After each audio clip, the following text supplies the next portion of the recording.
Hey guys, how are you? You're most welcome on my YouTube channel Dr. Knowledge Guru. Today's your topic Gauss theorem. What is the Gauss theorem? You know Gauss theorem. चलिए आज हमारा topic है Gauss theorem. Gauss theorem क्या होता है उसके बारे में आज हम पढ़ेंगे. चलिए हेडिंग डालिए Gauss theorem. It is the homocentric system of lens is made up of thick lenses which are separated by some distance. Then the calculation of image formation is complicated. To simply a theorem was given by Gauss. Gauss divided by a simple method and showed a homocentric system of lenses could be treated as a wholes if the object and image distance are measured from theoretical plane in bracket principal plane. The whole system can be result into 6 cardinal point. First, principal plane. Second, 2 nodal point. Third, 2 focal point. Fourth, 2 principal plane. देखिए इसमें अब Gauss theorem में क्या बताया गया है.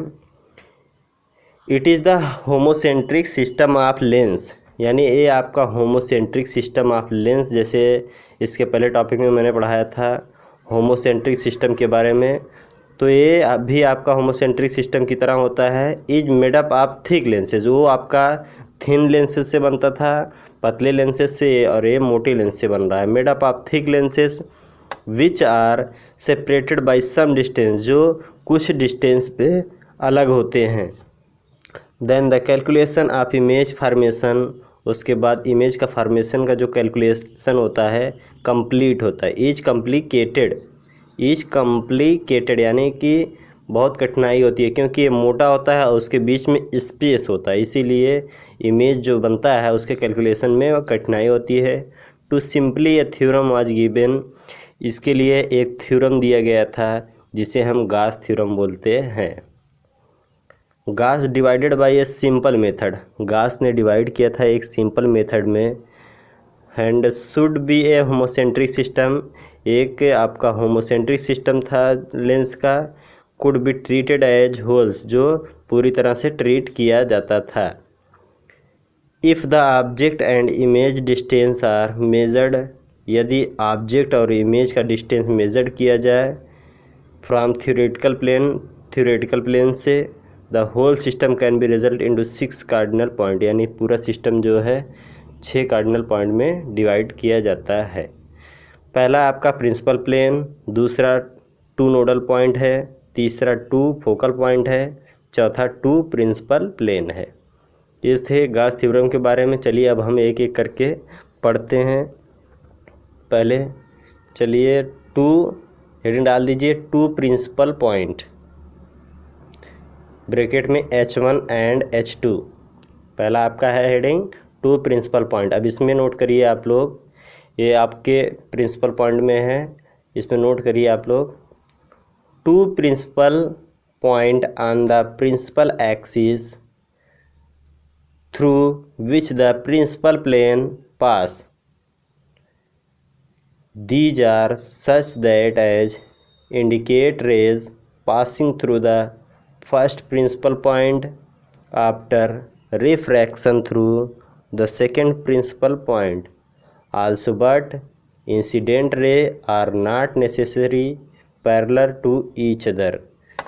चलिए इसमें देखिए क्या है आपके 2 प्रिंसिपल पॉइंट. आपके प्रिंसिपल पॉइंट क्या है? 2 principal point on the principal axis.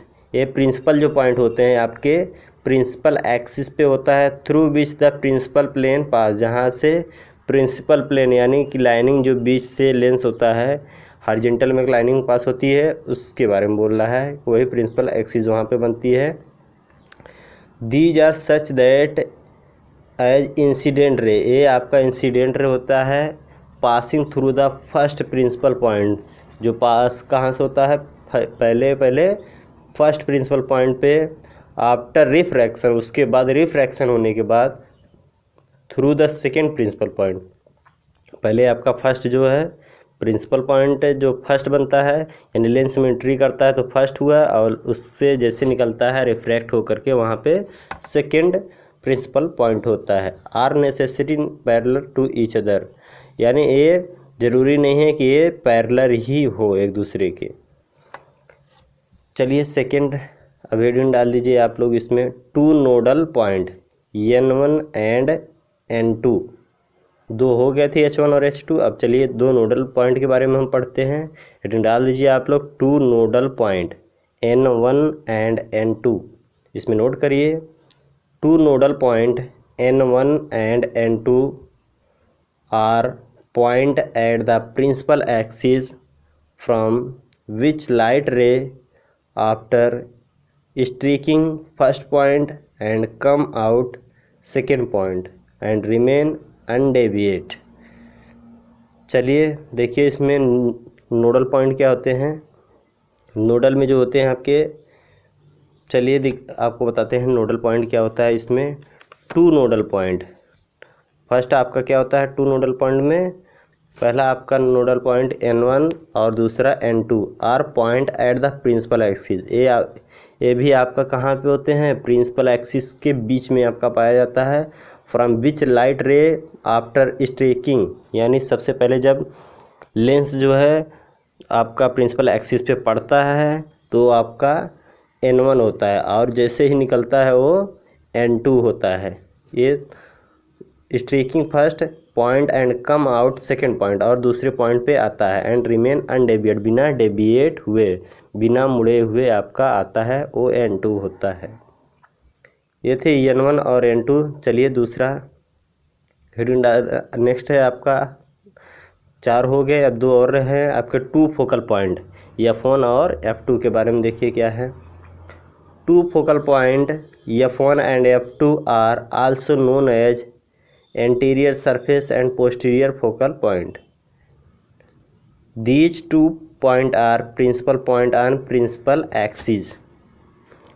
The light ray entering the system as parallel light ray to the principal axis, which passes from the system come to focus at the posterior focal point F2. A light ray which passes from the anterior focal point F1 will after passing through the system become parallel to the optical axis। देखिए इसमें to focal point में आपका two focal point F1 and F2 are also known as anterior and posterior focal point, यानी इसमें आपका क्या है, दो फोकल पॉइंट होते हैं, एक होता है F1 और एक होता है F2। इसमें आपका एक एंटीरियर फोकल पॉइंट बोलते हैं, एक पोस्टीरियर फोकल पॉइंट के नाम से जानते हैं। These two point are points on principal axis, ये दोनों पॉइंट आपके कहाँ पे होते हैं, प्रिंसिपल एक्सिस पे पाए जाते हैं। The light ray entering the system, light ray जो है आपका इंटर करता है सिस्टम में as parallel light ray, parallel to the principal axis, principal axis पे, which passes from the system, जो पास करता है सिस्टम से, come to focus at the, और उसके बाद वहाँ से हो करके कहाँ पे फोकस करता है, पीछे आपका F2 पे, सेकेंड जहाँ पे आपका एक होता है एट पोस्टीरियर पार्ट पे आपका फोकल पॉइंट बनता है, एक जगह पे आकर के रेस रुकते हैं, वो आपका फोकल पॉइंट होता है। अगर पीछे आपका एक जगह पे रुक रहा है तो सेकेंड फोकल पॉइंट होगा सेकेंडरी, और अगर आगे रुक रहा है तो प्राइमरी फोकल पॉइंट होगा। चलिए ये लाइट रे विच passes from the anterior focal point, यानी कि अगर लाइट रे आपका एंटीरियर फोकल पॉइंट पे पड़ता है तो वो आपका F1 होता है। Will after passing through the system, system के पास होने के बाद become parallel to the optical axis, ये आपका एक समान होते हैं और ऑप्टिकल एक्सिस पे पाए जाते हैं। ये थे आपके F1 और F2। आज हमने पढ़ा आपके प्रिंसिपल पॉइंट के बारे में, फोकल पॉइंट के बारे में और नोडल पॉइंट के बारे में। ये हमारे 6 कार्डिनल पॉइंट थे जिसके बारे में हमें ज़रूरी था। इसे ही गास थ्योरम ने दिया था। यह थी आज की टॉपिक। आज की टॉपिक हमारी यहीं पे समाप्त होती है। आप लोग इसे ध्यान से देख लीजिएगा। जो नहीं समझ में आया उसे कमेंट करिएगा। Thank you. आज इतना ही।